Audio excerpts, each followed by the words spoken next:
po natin ang Solemnity of the Annunciation, March 25, kaya bibilang tayo, December 25, ikasyam na buwan. So ngayon po, kumbaga isang kagalakan na inaanunsyo sa atin, buntis na si Maria.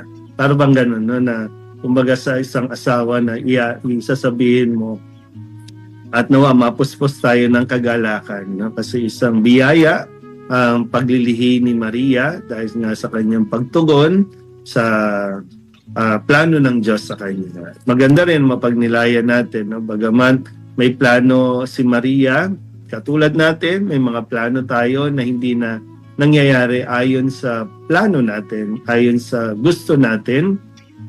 Pero katulad ni Maria, nawa mas maging bukas tayo, mas maging malawak at lalo tigit mapagtiwala sa plano ng Diyos sa ating buhay.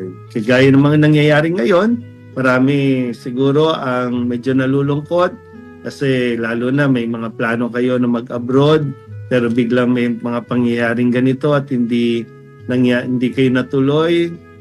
Nakakatiyak ko na mayroon ding mas magandang plano ang Diyos para sa inyo. At para sa lahat na rin, no? Kailangan lang talaga natin magtiwala at matutong sumunod sa kalooban ng Diyos. Amen.